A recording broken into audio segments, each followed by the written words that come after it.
우리가 모르게 암암리에 행해지는 불법들이 있다고 합니다. 과연 어떤 일이 일어나고 있을까요? 요새 기사가 그렇게 좋지 않은 기사들이 은근히 많습니다. 하지만 부동산 투자를 하시는 분들이 아니더라도 이 부분은 꼭 알고 가셨으면 좋겠다라고 생각이 들어서 준비해 본 기사입니다.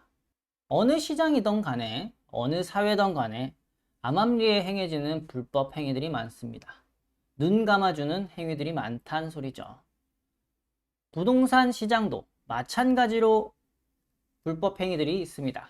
그런 행위들을 여러분들이 알고 계시는 것과 모르고 당하는 것은 큰 차이가 있기 때문에 이런 부분은 알고 계셨으면 좋겠다라고 해서 준비해 왔습니다. 부동산 업다운 계약 취득가의 최고 10% 과태료를 물린다고 합니다. 여기서 여러분들이 생소한 단어가 있을 겁니다. 업다운 계약, 업계약, 다운 계약. 업계약, 다운 계약에 대해서 일단 먼저 설명을 해드리고 가겠습니다. 업계약, 다운 계약. 업은 높이다, 다운은 낮추다. 무엇을? 계약을 높이고 낮추는 행위를 업계약, 다운 계약이라고 말합니다. 기사의 내용을 살펴보면 업계약, 다운 계약을 단속하겠다고 하면서 과태료를 최대 10% 물리겠다는 내용이 적혀 있었습니다. 그리고 현행 과태료가 너무 낮았고 이 10%도 올린 과태료라고 적혀 있습니다. 근데 과연 적정 과태료일까요? 일단은 업계약, 다운계약에 대해서 먼저 알아보고 가겠습니다. 업계약이라고 하면 실제 매수, 매도 거래한 가격보다 높게 실거래가를 신고하는 행위를 업계약이라고 합니다.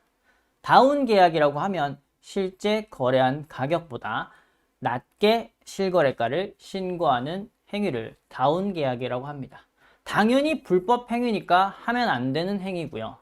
절대로 속삭임에 속으셔도 안 되는 겁니다. 정말 큰일 나는 행위입니다. 하시면 안 됩니다. 하지만 여러분들이 하시진 않겠지만 누군가가 업계약 해놓은 실거래가, 누군가가 다운계약 해놓은 실거래가에 속으실 수도 있기 때문에 제가 소개를 해드리는 건데요. 이 업계약과 다운계약에 속으시게 되면 여러분들은 시세 파악을 잘못할 수도 있고요. 그리고 내가 싸게 샀다고 생각했지만 알고 보니 비싸게 산 그런 효과를 낳을 수도 있습니다. 그래서 조금 더 살펴보고 갈 건데요. 왜 실제 거래한 가격보다 일단 높거나 낮게 신고하는 이런 불법 현상이 나타났을까에 대해서 먼저 초점을 한번 맞춰보겠습니다. 이 초점을 맞춰보기 위해서는 일단 세금에 대한 이해가 먼저 필요한데요.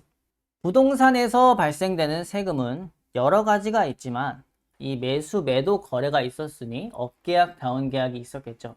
그러니까 매수, 매도 거래에서 발생할 수 있는 세금에 대해서 한번 생각을 해볼게요. 매수자의 입장에서는 취득세가 발생을 할 겁니다. 그리고 매도자의 입장에서는 양도세가 발생을 할 거예요.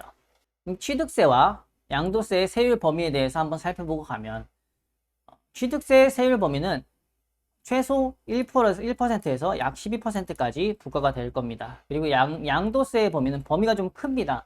비과세의 경우도 있을 거고요. 최소 단위엔 비과세의 경우도 있고 최대 단위엔 70%까지 되는 단타. 1년 미만 보유의 경우에는 70% 이상 부과가 됩니다. 지방세는 빼고 말씀드리는 겁니다. 이 부분만 듣고도 감이 오시는 분들도 있겠지만 아직 안 오시는 분들이 있을 테니 제가 부가적으로 조금 설명을 해드려 보겠습니다. 왜 이렇게 세금과 관련해서 불법 행위가 일어났을까? 항상 일어나는 건 아니지만 어딘가에는 숨어서 일어나고 있는 행위들이기 때문에 아주 흔한 사례로 일단 이해를 먼저 시켜드려 보겠습니다. 다운계약이 어떤 방식대로 일어나는가? 일단은 매수자, 매도자가 있는 건 우리가 이해를 했죠. 그리고 방금 설명드렸듯이 취득세의 범위와 양도세의 범위에 대해서 설명을 드렸습니다. 일단은 그럼 매도자가 양도세가 많이 나오는 경우가 있을 겁니다. 이 양도세가 많이 나오는 경우 1년 미만 보유했을 때 단타의 경우에는 양도세가 많이 나오기 때문에 금액을 조정하는 행위를 하는 겁니다. 이 금액을 어떤 식으로 조정을 하느냐? 수익이 발생을 했기 때문에 양도세를 물리는 건 다들 알고 계시죠? 수익이 발생을 했기 때문에 퍼센트로 부과된다. 이 수익의 퍼센트이기 때문에 양도 금액 자체를 낮추는 겁니다. 양도 금액 자체를 낮추면 수익 발생 금액 자체가 낮아질 거고, 그렇게 되면 그 퍼센트에 대한 금액이 확 줄어들겠죠. 매수자의 입장에서는 그렇게 되면 나중에 팔 때 양도 금액이 낮게, 내가 실제로 1억에 구매했다면 8천만 원에 신고를 했기 때문에 매수자의 입장에서는 내가 2천만 원을 벌진 않았지만 나중에 2천만 원을 더 신고해야 되지 않느냐 라는 생각이 들 텐데, 조건들이 있습니다. 이 조건이, 예를 들어서 나는 실거주로 한 2년 이상 살 생각이야 라고 매수를 하는 사람이 있다면 수고비 명목으로 돈을 주고 그런 식으로 진행을 하는 겁니다. 그러면 매수자 입장에서는 나중에 나는 비과세가 되니까 어차피 서로 협의점이 생긴 거예요. 그리고 현재 주어지는 이 수고비가 만족스러우신 거예요. 서로 협의점이 맞았기 때문에 계약이 됐겠죠. 두 번째로는 업계약에 대해서 한번 생각을 해볼게요. 업계약이 어떤 흔한 사례가 있을까? 반대편으로 업계약은 매도자의 양도세가 비과세인 경우나 거의 없는 경우에 발생을 합니다. 이 거의 없는 경우에 컨설팅 업체라고 불리는 업체들이 있습니다. 이 컨설팅 비용이나 혹은 매수자가 투자자나 단타의 목적으로 매수하는 경우에 취득가를 높이면 어떻게 됩니까? 아까 위에서 설명을 해드렸죠. 수익이 난 금액에 따라 퍼센트로 세금을 부과한다고요. 그러면 나는 1억에 구매를 했지만 1억 2천에 신고를 하게 되면 어떻게 돼요? 2천만 원만큼의 양도세가 추후에 부과되지 않는 겁니다.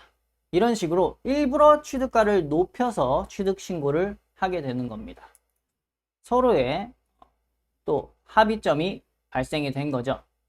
이런 식으로 매도자가 양도세가 비과세인 경우나 양도세가 없는 경우엔 매도자의 입장에서 소정의 수고비를 받음으로써 매도 금액을 높게 신고하게 되고, 어차피 나는 양도세가 없으니까 매수자의 입장이나 컨설팅 업체의 컨설 비용 등으로 매수 금액을 높게 서로 책정되는 그런 협의점이 발생이 돼서 업계약 현상이 일어나게 되는 겁니다. 이런 식으로 이 두 가지 사례가 가장 흔한 사례인데, 이 두 가지 사례만 있는 거는 아닙니다. 이런 사례가 가장 흔히 발생하는 사례고, 이런 사례를 통해서 볼 때도 계속 말씀을 드렸죠. 분명히 거래는 매수자, 매도자, 그리고 그걸 중개해주는 중개자, 이 3인이 서로 협의점이 맞아야 계약이 되는 겁니다. 무언가 불법을 제안한 사람이 있었을 거고요. 그걸 승낙한 사람이 있었을 거고요.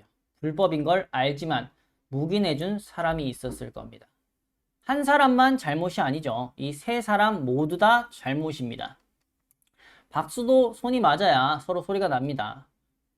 불법을 행했다는 것이 나쁜 것은 맞지만 분명 이런 나쁜 관행이 수십 년 전부터 행해지고 있었음에도 이 세 사람도 잘못됐지만 적극적으로 단속하지 않고 계속 눈 감아준 현상들이 있었으니까 부동산 업계에도 이런 암암리에 행해지는 불법 행위들이 계속 남아있던 게 아닐까라고 생각을 해봅니다. 그리고 하나 첨언하자면, 이런 행위들이 합쳐져서 터졌던 사건이 뭔지 아십니까? 이런 행위들과 암암리에 행해졌던 불법, 눈 감아줬던 불법 행위들을 그게 모여서 터졌던 사건이 전세사기 빌라왕 사건입니다. 거기서 가장 흔하게 행해졌던 방법이 이런 식으로 부동산 시장에서 눈 감아주고 누군가가 흔히 이 정도는 괜찮아 라는 식으로 계속 남아있던 불법 행위들이 모여서 터졌던 사건입니다. 저는 마지막으로 또 하나 더 드리고 싶은 이야기가, 부동산 업계에 사기가 많다라는 인식이 분명히 있습니다. 이런 인식이 있음에도 누군가의 그냥 말을 그냥 100% 믿고 내가 직접 판단하지 않고 내가 직접 배워서 확인하지 않은 그 사람의 무지함. 그 무지함도 지금처럼 정보가 넘쳐나는 시대에서 무지도 어찌 보면 잘못이 아닐까라고 한번 생각을 해봅니다.